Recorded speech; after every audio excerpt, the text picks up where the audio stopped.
Welcome back. You're watching Viewpoint with me, Griha. Now, when former Union Minister and veteran Congress leader Shankar Aiyar describes PV Narasimha Rao as the first BJP Prime Minister of India, accusing him of leading the country from the quote-unquote secular path to a communal one, the curious question of whether the Congress endorses these claims arises. Speaking at the launch of his autobiography, Memoirs of a Maverick, the first 50 years between 1941 to 1991, the former diplomat has said that he discovered that Narasimha Rao was of a partisan and sectarian mind during a discussion with him on secularism. Now remember, Narasimha Rao served as the Prime Minister of India from 1991 to 1996. Although his term is usually associated with the initiation of economic liberalization reforms in 1991, it did see one of the most communal episodes in Indian history. That is the demolition of the Babri Masjid in Ayodhya on December 6, 1992. In the ensuing communal riots, thousands of lives were lost. That's not all. Aiyar's book also traces his observations during the anti-Sikh riots in 1984, where he goes on to question the government's decisions that were taken during that time. He has even gone on to say that he wanted to vote against Rajiv Gandhi because of the Sikh pogrom. The leader also bats for a dialogue with Pakistan in his memoir, claiming that it is crucial to end the demonization of Indian Muslims if that dialogue is started.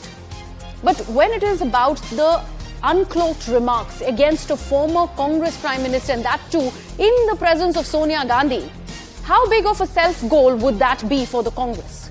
Will the party have to suspend him a second time after that brief one in 2017 over his Neech Aadmi remark against Prime Minister Narendra Modi just ahead of the Gujarat polls? Let's actually discuss that.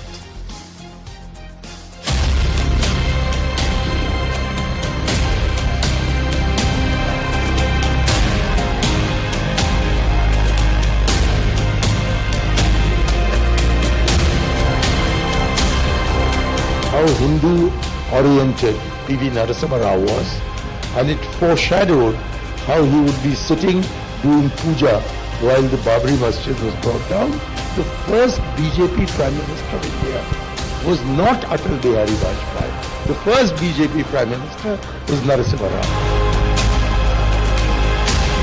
The pen and the tongue may be of Shankar Aiyar, but the ideas and the objectives are the Gandhi family. He represents the Gandhi family as none other.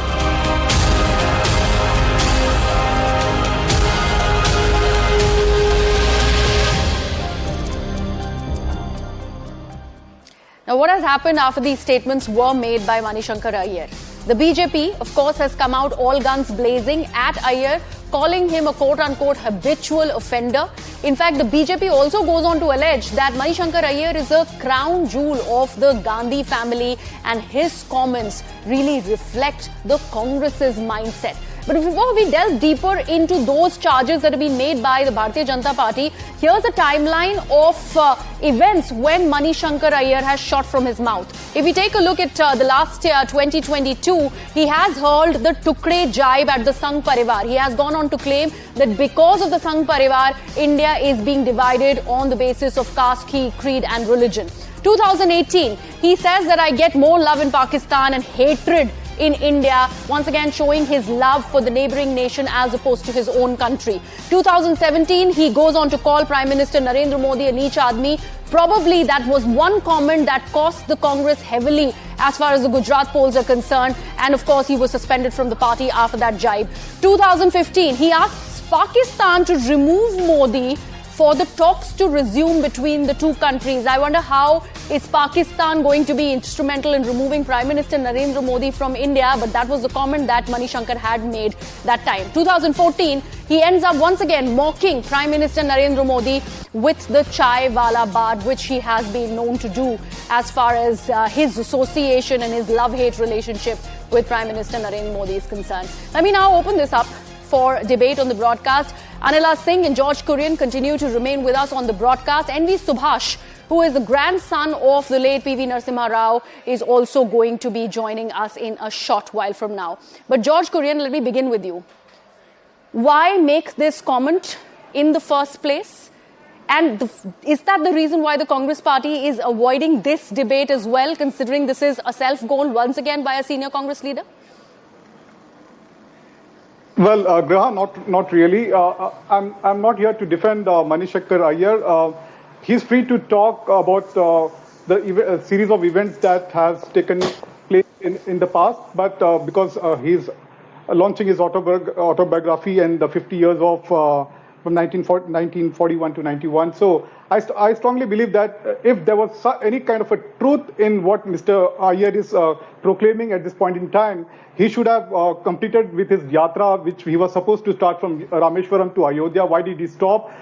Because today our former Prime Minister is not alive for him to defend himself. So I don't want to get into that controversy at this point in time. So I want to say that Shankar Aiyar has been sidelined by the Congress party. He is not into any organizational roles or responsibilities. So he's free to go ahead and blubber and talk anything that he wishes to do at this point in time. So there is so the Congress is distancing itself from the Commons, is what you're saying? No seriousness to what Mr. Aiyar is claiming that had happened in the past.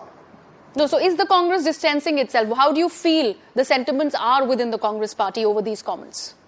Well, I believe that, as I said earlier, Shankar Aiyar's statement doesn't hold any importance for the Congress party, because he is just talking what he wants to sell his autobiography, I believe. Okay. All right. Anila Singh, your response, considering BJP was quick to do an entire press conference on these statements that have been made, because the entire moniker of Mr. Rao being a BJP Prime Minister and the first one in India was in fact made. So BJP is quick to obviously take this in their stride and of course say that this is the ideology of the Congress. Isn't it too far-fetched? Because we have known, and you always have said that Shankar Aiyar has been known to shoot from his mouth. But why go ahead and call it a Congress's ideology? My Ram Ram to all, and Graha, we very well know that Shankar Aiyar, he is the poster boy of Indian National Confused Party. How? That is why he keeps on giving such statements. And we very well know that this particular family who thinks that they own in INC, they have never ever stopped him. When they are not stopping him, but they suspended him in 2017. When they lost Gujarat polls, they suspended him briefly from the party. That was a crucial action that Congress party took against Mr. Shankar Aiyar. And we just heard the previous speaker, Mr. George Kurian, where he's also spoken about how he has been slightly sidelined from the main dynamics of the party. Of course not. Just lip service is not going to work here. Okay. He is the one who keeps on saying different things, very derogatory words for our nation and for our Prime Minister as well. In foreign land. And we see the same thing from Rahul Gandhi's side as well. He goes to foreign countries and from there he keeps on giving derogatory statements for our nation, for our Prime Minister. And if I talk about Shankar Aiyar, I mean, what not he has said about Prime Minister Narendra Modi ji. I do not want to even repeat those words in those statements. Okay. He is criticizing his own PV Narasimha Rao, a person coming from his own political party who became the Prime Minister of this nation. He is criticizing that person. Why? The reason is appeasement politics. A person who can go to Pakistan and say, "Aap hame Modi ko hatane mein madad kariye. Hum aapke saath hain." This is the mindset of this person. Okay. So when he boasts, when he talks such crap things, I have never seen party stopping him. Why didn't they do some sort of press conference? Okay. With a drop of hat, Supriya Srinath, she keeps on doing press conferences. Why she has not done PC on this matter? Whatever he has said about PV Narasimha Rao. Okay, I would let George Kurian answer that, but in just a bit, we have Mr. N.V. Subhash, who is the grandson of late PV Narasimha Rao, who's now joined us on the broadcast. Mr. Subhash, thank you so much for being with us this evening. I'd first like to understand from you, how hurtful did you find these comments by Mr. Shankar Aiyar that he made against your grandfather?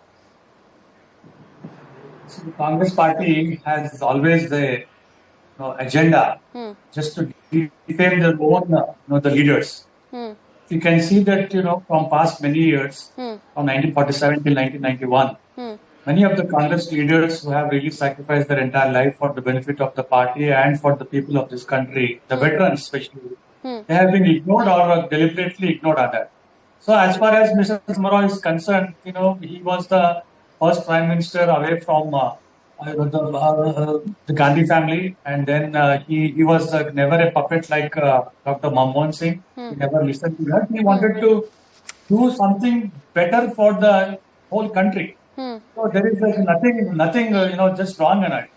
So as far as Mr. Shankar Aiyar is concerned, but we see that he has become his master voice for the Gandhi family. Okay. Just to bring some kind of notice to the public that he is imagining that in the 2024 elections, maybe the Congress party will come into the power. As an autobiography, he has written something about Mr. Narasimha Rao in the presence of Miss Sonia Gandhi. So we think that this is an encouragement from the Gandhi family to defame Mr. Narasimha Rao, and on one issue or the other, after 19 years of his death also, this kind of issues has been haunting him, and as a family member, we condemn this kind of statements from the Congress party, especially on Mr. Aiyar, where he says that Mr. Narasimha Rao is the communal person. He is a secular person. He has listened to everyone during his regime. The Babri Masjid has been demolished. That doesn't mean that he is the person responsible for it. He took all the collective measures, and then he took the consensus from the party of the Congress party, especially the Congress Working Committee, as well as the cabinet on that. But the blame is being targeted on Mr. Narasimha Rao, and the Bharatiya Janata Party now on the issue of the Babri Masjid is concerned. This issue has been settled. So where is the question of this issue again be breaking up, and then he was just targeting our family members on that in order to get some kind of votes on that. Yeah. We feel that Miss Sonia Gandhi, who was present there, should have really condemned on that. Okay. And then we are going to take a big issue about it in earlier cases also. Every issue as far as Mr. Narasimha Rao is concerned, all the benefits have been given to Rajiv Gandhi and the Gandhi family. All the the things which have happened not in favor of the Congress party are being accounted on the Narasimha Rao's legacy on that. Okay, So Mr. Kurian, would you like to respond to these claims that Mr. Subhash is making? And that's an important aspect that we need to discuss, considering he was the first non-Gandhi chief minister of the Congress regime that the country had seen. Is it become okay to lambast his tenureship as the Prime Minister? Because on the one hand, if Mani Shankar Aiyar's book claims that there was the Babri Masjid demolition, or he had certain views about the country being majority, Hindu majority, and this entire yatra needs to be looked at from a different prism. On the other hand, we also need to understand that there was a Places of Worship Act 1991 that was also brought in under his regime. Why not laud that, considering he was wanting a communal harmony within the country, and that's why that entire act? Well, Griha, I don't want to take anything away from Narasimha Rao ji's grandson here on the show, Mr. Subhash. He can keep his view on the show. Nothing wrong with it. I respect his views. But having said that, the Congress party has never sidelined Mr. Narasimha Rao's achievements and the way he has functioned over the years as a Prime Minister of India under his leadership. The country has also economically grown, and with liberalization and things like that.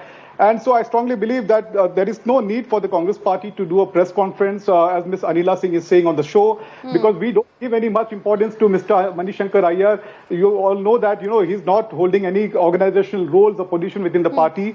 No, you already said that. But the other claim that the fellow panelists are making, Mr. George Kurian, is that all of these statements were made in the presence of Sonia Gandhi. Does that one consider it to be an endorsement by the Congress party that it's okay to go ahead and say anything against the late former Prime Minister of the country, Mr. PV Narasimha Rao, and nobody from the senior leadership of the party is going to probably stop such a statement from being made?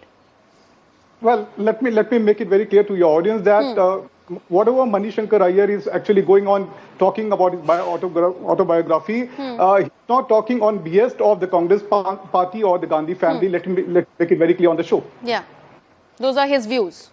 Those are his personal views. Okay. All right, Anila, would you like to respond to that, considering, you know, we don't have a member of the Congress party, but at least that's the common view that's coming in on behalf of the party, that these are his personal views, and that's why that memoir, it's an autobiography, for the launch of which he was speaking to a senior journalist, and because of that, in the process of that conversation, these claims were made. But there were other things that were discussed, like, for that matter, Rajiv Gandhi. He also went on to say that he never wanted to vote for Rajiv Gandhi after what happened in 1984. Why not also take that to be an aspect and also discuss that? Why only pick and choose one, particular part of this conversation that was made there? He has called himself Maverick. All right. So you can very well understand that what type of statements he is going to make. But he is not a small child. But he's behaving like a spoiled teenager. The statements he's making, and I mean, this is obnoxious. Ki Babri Masjid ko dah jane diya. That is why he is BJP's Prime Minister. Imagine the type of language he is using. He's insulting the sentiments of all the Hindus. I don't know how he is sitting so calmly. Okay. If he has done something like this for one particular religion, we very well know कि अभी तक तो इनके खिलाफ फतवे जारी हो चुके होते. But the thing is, his own party, his own political party has not said anything against him. So he is free to say whatever he wants to say. तारीफों के पुल भी तो बांधे ना इन्होंने इस परिवार के लिए. So it is a you scratch my back, I'll scratch yours. क्यों मैं ऐसे बोलते रहो, आप ऐसे कुछ भी बोलते रहो, हम कुछ नहीं, हम बोल देंगे अरे. Last point, Mr. Subhash. Mr. Subhash wants to come in and make that last point. Mr. Subhash, just the fact that all of this is being discussed, but the Congress party is completely keeping itself away from this entire conversation, not wanting to comment. How do you read that body language by the Congress? See, I just want to make one statement here, if you allow me. Yeah, please, quickly, Anila. The only mistake Mr. Narasimha Rao did was that he got Places of Worship Act 1991. Okay, all that right. was a wrong step. Okay, and V. Subhash, please. Yeah, see, I would have really appreciated if someone from the Congress party, since we have the president other than from the Gandhi family, should have given some kind of statement on that. I feel that still, as on today, the switch is in the hands of the Congress. All right. The Gandhi family. Okay, Mr. N.V. Subhash, I'm really sorry to interrupt you. I'd like to thank all my guests. We've got some breaking news on the broadcast. We have to cut to that. Now, the Indian Space Research Organization has confirmed that all the systems of Chandrayaan 3 are normal. All the activities are right on schedule. In fact, ISRO has put out this tweet that the lander module, the payload ILSA, the Rambha, and also every other aspect of Chandrayaan 3 are pretty much chased, and they are turned on today. In fact, the rover Pragyan, its mobility operations have also commenced, and the shape payload on the propulsion module, in fact, is also being turned on. This will be turned on this Sunday. So all of that positive information that's come out as by way of this ISRO tweet, and we are all set to get in the first images from the south pole of the moon. My colleague Harish Upadhyay has more details. Yes, Harish. Well, there are 5 payloads on the surface of the moon. 3 on the lander module have started their scientific experiments. Okay. The rover is moving around on the surface of the moon. There are 2 payloads on the rover that will largely study the chemical composition and the element composition of the lunar surface. Those 2 experiments or those 2 payloads are yet to start. In fact, earlier in the day, Mr. Somnath told us that they would wait for the rover to move around a bit, move slightly away from the lander before those experiments begin. And the shape payload that's on the propulsion module that's going around the orbit of moon, which is looking at Earth from the orbit of moon, has already started, in fact, capturing the data from Sunday itself. So, in a way, the science bit of it, or the scientific experiments, have been kicked off. Only 2 more modules are yet to be put into job. That perhaps will happen in the coming day or 2. All right, Harish, thank you so much for all of those details. So the good news that started from August 23rd when Chandrayaan 3 made a soft landing on the south pole of the lunar surface. That good news continues as things are going as planned, as per this ISRO tweet. We leave it at that. That's it from me on Viewpoint. My colleague Shivani is up next with Plain Speak.